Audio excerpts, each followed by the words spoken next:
신약성경은 27권으로 구성되어 있습니다. 마태복음부터 시작해서 계시록까지 27권 중에서 13권을 기록하신 저자가 바울 선생님이십니다. 히브리서를 어떤 분이 기록했느냐 학자들마다 조금 견해가 다르는데, 만약에 바울 선생님이 히브리서를 기록했다면 반 이상을, 신약성경 반 이상을 바울 선생님이 기록을 한 거예요. 팔레스티나에 국한된 지역 종교에서 세계의 종교로 확장되고 전파할 수 있었던 가장 큰 원인은 바울 선생님이 1차, 2차, 3차 그리고 로마까지 4차까지 이렇게 전도한 것 때문에 세계가 예수님을 믿게 될 수 있었습니다. 뿐만 아니라 비진리와 형식주의 로마 캐톨릭을 개혁하기 위해서 일어났던 종교 개혁자들이 내걸었던 슬로건들이 있어요. 오직 예수, 오직 믿음, 오직 성경. 이 슬로건의 근거가 되는 말씀이 로마서거든요. 종교 개혁의 원동력이 될 수 있었던 이 슬로건에 기록하신 이 슬로건을 근거가 되게 하신 말씀을 기록하신 분이 바울 선생님이라는 거예요. 바울 선생님에 관한 얘기를 하려면요, 너무 많죠. 너무너무 훌륭한 분이고 본받아야 될 분입니다. 그래서 저는 바울 선생님의 목회 성공의 비결이 뭐냐 하는 것을 살펴봄으로써 우리 삶에, 우리들도 우리의 인생에서, 우리의 가정에서, 우리 직장에서 승리하는 비결을 한번 살펴보려고 합니다. 오늘 성경 말씀에 보면은요, 바울이 목회에 성공할 수 있는 비결을 첫 번째 이렇게 얘기합니다. 바울은요, 혼자가 아니었어요. 바울을 돕는 많은 사람들이 있었다는 사실이에요. 16장에 있는 오늘 본문 말씀에도 보니까 어떤 분이 나와요? 디모데가 나오잖아요. 2차 전도 여행을 하는데 누구가 바울을 돕겠다고 시작했어요? 디모데가 바울을 돕는 얘기가 나옵니다.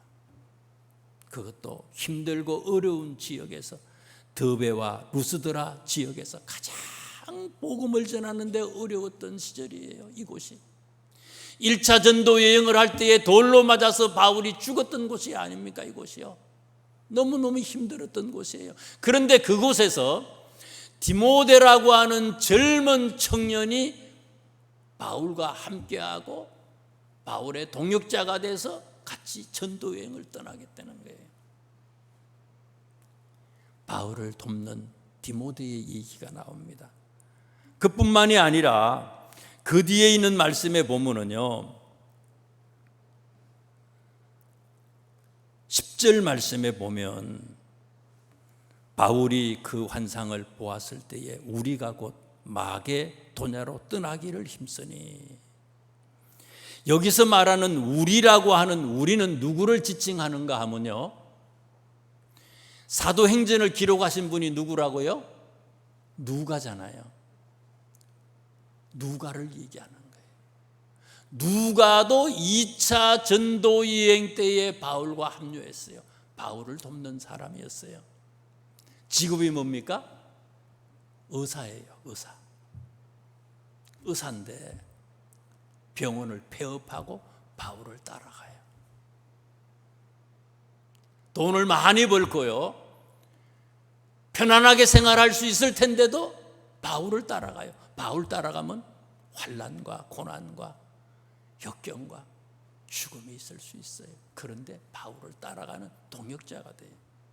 뿐만 아니라 그 뒤에 나오는 11절 이하 말씀에 보면 유럽의 바울이 건너가잖아요. 그죠? 그래서 빌립보에 가서 말씀을 전하는데 또 어떤 분이 바울을 도와요?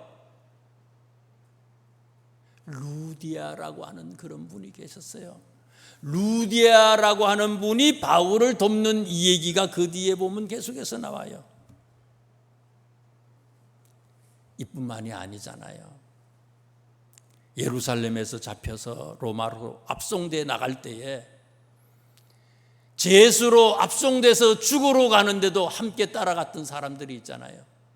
누가도 따라가고 디도도 따라가고 아리스다고도 따라가고요. 로마의 감옥에 갇혀 있을 때에 이 감옥에 함께 갇혔던 사람들이 어떤 사람들이에요? 골로새서 4장 1절 말씀에 보면요, 아리스다고도 감옥에 함께 갇혔다고 그랬어요. 마가도 감옥에 함께 갇혔다고 했어요. 빌레몬서 1장 1절 말씀에 보면요, 디모데도 감옥에 함께 갇혔어요. 에바브라라고 하는 분도 감옥에 함께 갇혔어요. 브리스길라와 아굴라는 어떤 사람이에요? 고린도에서 바울을 만나고 바울을 만난 이후로 죽을 때까지 끝까지 바울과 동역하고 바울의 돕는 사람이 되잖아요. 바울의 목회 성공의 비결은요, 바울을 도왔던 많은 사람들이 있었다는 거예요. 여러분, 바울이 어떤 분이에요? 바울은 유대인이지만 유대 본토에서 태어난 사람이 아니라 지금의 터키에서 태어났어요. 지금의 터키 남쪽에서 태어났습니다. 다소라고 하는 곳에서 태어났어요. 그래서 아주 일찍, 아주 어릴 때에 예루살렘에 유학을 가서 공부를 했어요. 가말리엘이라고 하는 아주 유명한 선생님 밑에서 공부를 했어요. 태어나면서부터 로마의 시민권을 가지고 있었던 사람이고요. 바리새인 중에서도 바리새인이라고 그랬어요. 젊은 나이에 대제사장의 칙령을 가지고 예수 믿는 사람을 잡아 죽이는 일에 앞장섰던 사람 아닙니까? 오늘날로 따지면요, 명문대학을 나왔어요. 총망 맞는 사람이에요. 실력 있는 사람이에요. 대기업에 입사 서류를 내면요, 어떤 대기업이든지 다 합격할 수 있는 그런 사람이에요. 장래가 촉망받는 그런 유능한 사람이에요. 그런데 바울 선생님은요, 다메섹 도상에서 예수님을 만나고 난 다음에 어떻게 됐습니까? 예수님을 만나고 나를 위한 삶을 살지 않았어요. 예수님을 만나고 난 다음에는 예수님을 위한 삶을 살았어요. 나는 죽고 예수님만 살아서 그분을 위해서, 그분을 따라서 인생의 목적이 그분을 위해서 살아가는 거예요. 자신을 위해서 자신의 소유한 재물 하나도 없어요. 자신과 함께하는 자신의 가족도 없어요. 결혼도 하지 않았어요. 세상의 명예, 권세, 예수님 때문에 빌립보서 3장 8절 말씀에 보니까 이 모든 것을 배설물처럼 여겼다고 그랬어요. 바울은 내 것을 포기한 사람이에요. 내 것을 포기하고 예수님만 따라가는 사람이에요. 내가 나를 포기하니까, 내가 나를 버리니까 하나님은 어떤 역사를, 기적을 일으켰어요? 내가 나를 버리니까 하나님은요, 다른 사람들이 나를 돕는 사람이 되도록 축복해 주셨다는 거예요. 이게요. 내가 나를 버리니까. 내가 나를 걱정 안 해. 하나님이 나를 걱정하는 거예요. 그래서 하나님은 내 앞에, 내 옆에, 내 뒤에 나를 돕는 많은 사람을 붙여주셔서 승리할 수 있도록, 성공할 수 있도록 바울을 인도해 주셨다는 거예요. 그 다음에 바울은 어떤 사람이냐? 원래 바울 선생님은요, 전도 여행을 갈 때에 제일 가고 싶은 곳이 계셨어요. 바울이 태어난 곳이 어디라 그랬어요? 지금의 터키 다소라고 하는 곳이에요. 저도 시골에서 태어났지만요,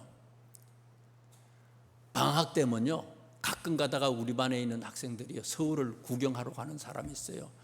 그때는 한 60명 되잖아요. 한 반에 60명 되는 학생들 중에요, 방학 때 서울 갔다 온 사람은 1명 내지 2명밖에 없어요. 잘 못 가. 참 서울 가는 것도 어려워요. 그때는요, 서울 한 번 갔다 오면 한 일주일 갔다 왔는데 갔다 와가지고 서울말 쓴다 그러잖아요. 특히 변방에서 태어났어요. 제일 가고 싶은 곳이 어디예요? 서울 아니에요. 이때 당시에 제일 큰 도시는요, 에베소라고 하는 도시였어요. 그래서 오늘 16장 6절 말씀에 보니까 성령이 아시아에서 말씀을 전하지 못하게 하시거늘, 여기서 말하고 있는 아시아라고 하는 곳은 어디를 지칭하는가 하면 에베소를 얘기하는 거예요. 바울은요, 에베소에 가가지고 복음을 전하려고 하는 간절한 소망, 그런 소원을 가지고 있었어요. 그런데 당신은 에베소에 가가지고 말씀을 전하고 싶은 간절한 그런 소원을 가지고 있는데 성령께서 아시아로 가는, 이 에베소로 가는 것을 막았어요. 계속해서 막았어요.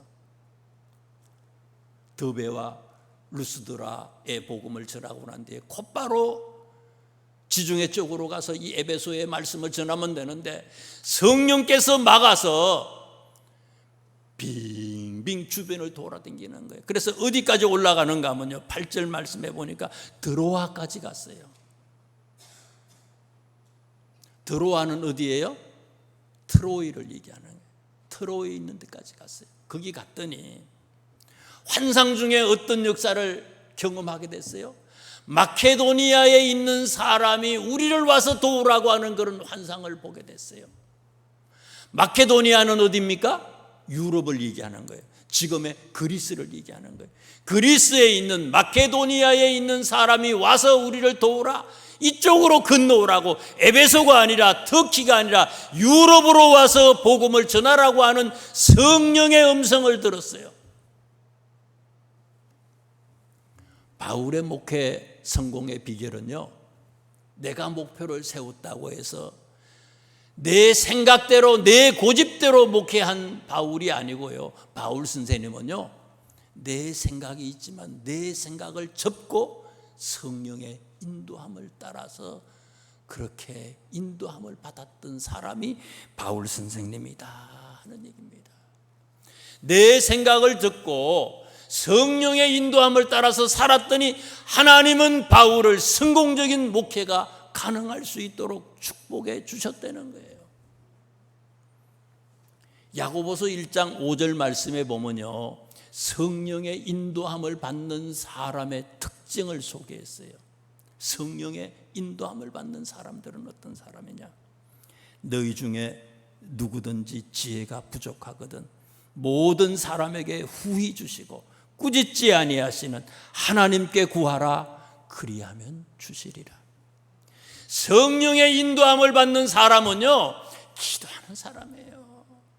기도할 때에 그 길이 하나님의 길인지, 그 길이 내 고집인지, 어떤 길로 가야 하는지 기도할 때 하나님은 그 길을 우리에게 보여주신다는 거예요. 성령의 길을 우리에게 보여주신다는 거예요. 너희 중에 누구든지 지혜가 부족하거든 모든 사람에게 후히 주시고 꾸짖지 아니하시는 하나님께 구하라, 그리하면 주시리라. 지난주에 다니엘서 1장의 말씀을 통해서 우리가 속해 은혜를 받잖아요. 다니엘은 자기의 지혜로 살았던 사람이 아니라 하나님의 지혜로 살았던 사람 아닙니까? 하나님의 지혜로 살았더니 하나님이 이 다니엘을 축복해 주는 거예요. 느부갓네살 시대부터 시작해서 고레스 때까지 약 67년 동안 총리가 되도록 하나님께서 끝까지 이 다니엘을 축복해 준 거예요. 내 지혜가 아니라 하나님의 지혜로 승리할 수 있었던 비결이 뭡니까? 기도하는 다니엘 안에요.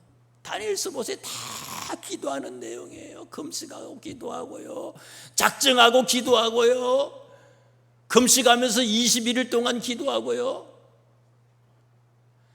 기도하는 사람은 지혜로운 사람이고, 기도하는 사람은 성령의 인도함을 받았다는 거예요. 이거요. 결국은 성공적인 삶을 산 거예요. 시편 37편 5절 말씀에 성경은 말씀하셔요. 내 길을 여호와께 맡기라.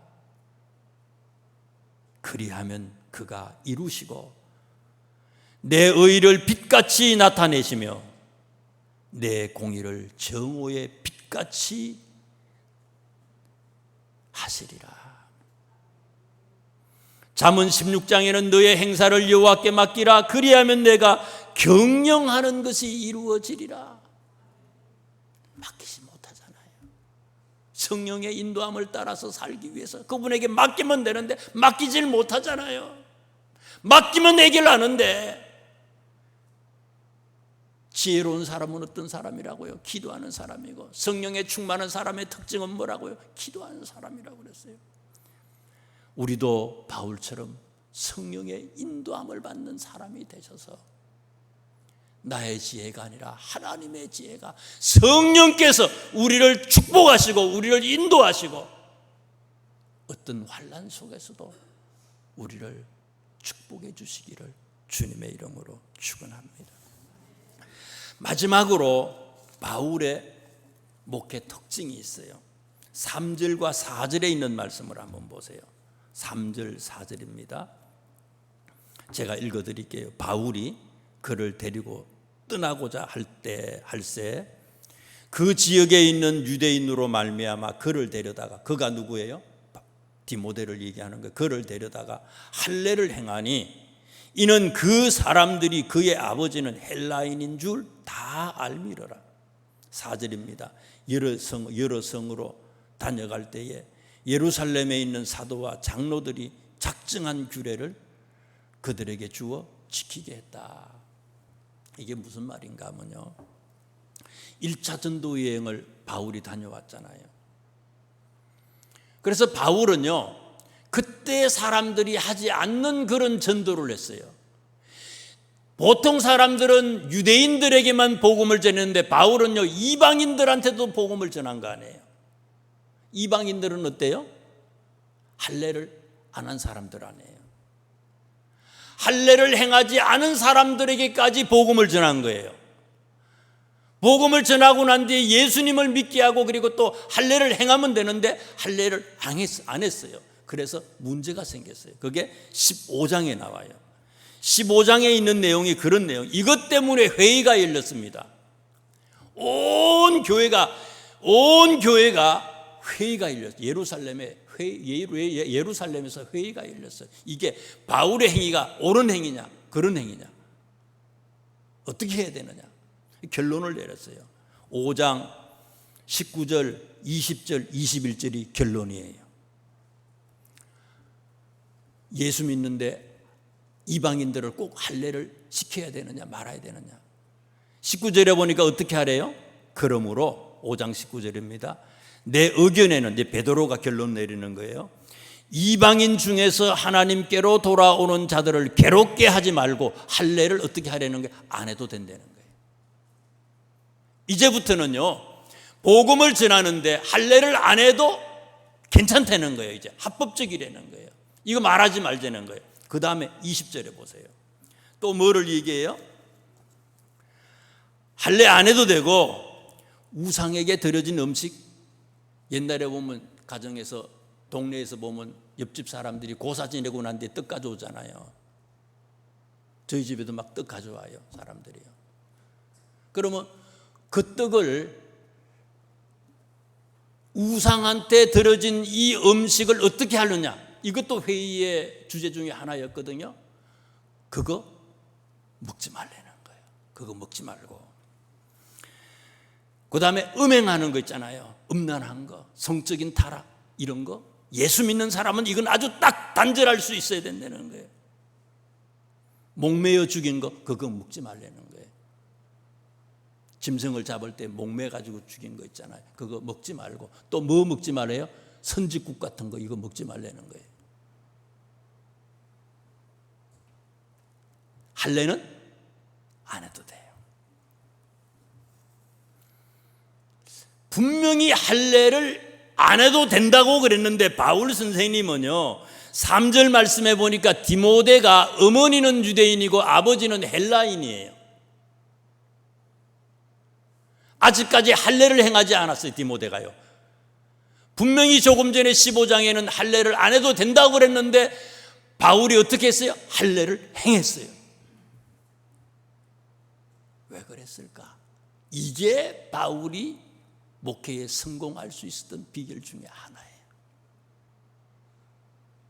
여러분, 먹는 음식과 못 먹는 음식에 대해서 속회 공부에도 나왔잖아요. 하나님께서 처음 인간을, 사람을 만드셨을 때 처음에는요 육식을 먹질 못했어요. 언제부터 동물을 먹을 수 있었는가 하면요 창세기 9장 말씀해 보니까 노아 홍수 이후부터 동물들을 먹을 수 있었다고 창세기 9장 3절에 기록되어 있어요. 그 절에는 식물들을 채소만 먹었어요. 그러다가 모세 시절에 출애굽할 때, 그죠? 출애굽할 때 레위기 11장에 먹는 음식과 못 먹는 음식을 딱 이제 규정을 하잖아요. 동물 중에서 먹을 수 있는 건 어떤 거 먹을 수 있다고 그랬어요? 굽이 갈라지고 네 발로 댕기고 굽이 갈라지고 되새김을 하는 거 있잖아요. 토끼는 먹어요, 못 먹어요? 토끼 못 먹어요. 개는 먹어요, 못 먹어요? 못 먹는 거예요. 요새는 잘 안 드시죠, 그거.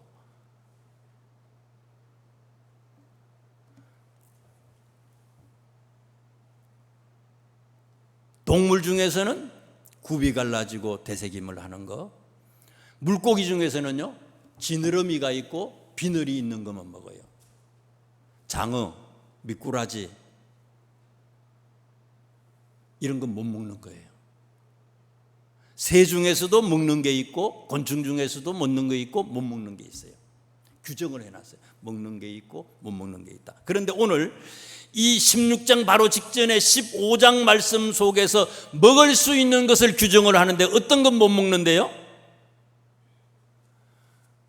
목매서 죽은 동물 아니고는 다 먹을 수 있어요. 동물을 다 먹을 수 있는데 뭐는 못 먹어요? 선지국은 또 못 먹는다는 거예요. 근데 나중에 보면은요 바울 선생님이 순교하기 얼마 직전에 로마의 감옥에 갇혀 있을 때에 갇혀 있다가 기록했던 게 디모데전서인데 디모데전서 4장 3절과 4절 말씀에 바울 선생님이 이렇게 얘기해요. 하나님께서 지으신 모든 것이 선하심에 감사함으로 받으면 버릴 것이 없나니 하나님의 말씀과 기도로 거룩하여짐이라. 이 음식을 선지국을 먹느냐 안 먹느냐, 개고기를 먹느냐 마느냐, 우상에게 들어진 음식을 먹느냐 마느냐, 원래 바울 선생님의 마음은요 다 먹어도 가능해. 오케이, 괜찮아. 다 먹어도 괜찮지만 바울 선생님은요 지금 이 16장에 나오는 이때는요 바울 선생님이 목회의 초기에 지금요 이제 막 전도사님에서 목회자, 목사님이 막 안수받았을 그럴 정도예요. 그런데 얼마 직전에 1차 전도여행을 했을 때에 바울 선생님이 전도할 때에 할례를 받았느냐 안 받았느냐 이것 때문에 문제가 됐잖아요. 할례를 안 해도 돼. 음식 여기서 규정한 것만 잘 지키면 돼. 아직까지요 요즘 같으면요 어떤 법이 정해지면 결정이 되면 다 그냥 뭐 카톡도 있고 뭐 그냥 뉴스도 있고 해가지고 다 알잖아요. 이때 당시에는요 이렇게 예루살렘 회의가 이뤄져 가지고 결정이 됐어도 이게 저기 끝까지 먼 데까지 전해지기 위해서는 시간이 많이 걸리잖아요. 아직까지 모르는 사람들도 있어. 그래서 바울은 어떻게 했다고요? 그냥 할례를 1차 전도 여행 때는 할례를 안 했거든요. 그래서 말을 들었어요. 문제가 없지만은 바울은요 디모데에게 할례를 행했어요. 많은 사람들이 아직까지 모르는 사람이 있을 수 있어요. 그것까지도 생각해서 바울은 복음을 전하는데 이게 방해가 될까 싶어서 그 사람들에게 할례를 행했다는 거예요. 로마서 말씀에 보면요, 로마서 14장 말씀에 보면 바울은요 14장 13절에 이렇게 얘기했어요. 그런즉 우리가 다시는 서로 비판하지 말고 도리어 부딪힐 것이나 그칠 것을 형제 앞에 두지 아니하도록 주의하라. 괜찮은 거지만 이게요, 형제 믿음이 약한 사람, 잘 알지 못하는 사람을 혹시 실족하게 할까 싶어서 바울은 디모데에게 할례를 했다는 거예요. 음식을 먹는 것도 조심스러워서요, 그 사람들이 싫어하는 것이라면 안 했다는 거예요. 그런데 나중에 바울이 감옥에 갇힐 때는 누구든지 바울의 말씀이 예수님의 말씀처럼 그렇게 사람들이 여겨졌잖아요. 다 바울의 말을 잘 들어. 나중에는 초창기에는, 중간에는 자기 주장을 하지 않았어요. 자기 생각을 분명하게 외치지 않았지만 나중에 사람들이 자기를, 야 진짜 저분은 사도야. 바울 때문에 바울한테 어떻게 했어요? 너희들이 할 수만 있으면 눈이라로 빼서 나에게 주었을 것이다. 그렇게 바울을 여겼을 때 바울이 어떻게 했습니까?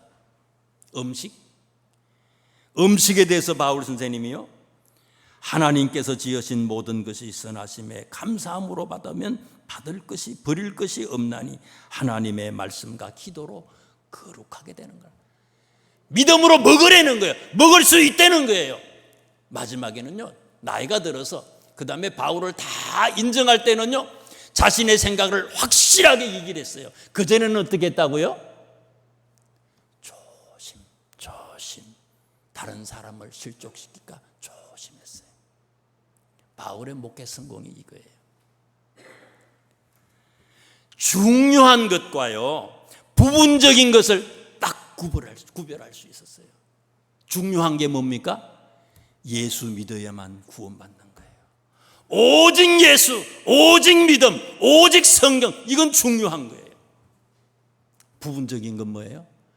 나를 지켜야 되느냐 말아야 되느냐, 음식을 먹어야 되느냐 말아야 되느냐, 이건 그렇게 중요한 게 아니야. 전통이긴 하지만 중요한 게 아니야. 이것 때문에, 부분적인 것 때문에 싸움 안 한다는 거예요. 그거 싸우지 말래. 이게 중요한 게 아닌데 왜 그거 가지고 목숨을 걸고 싸움을 하느냐 이거예요.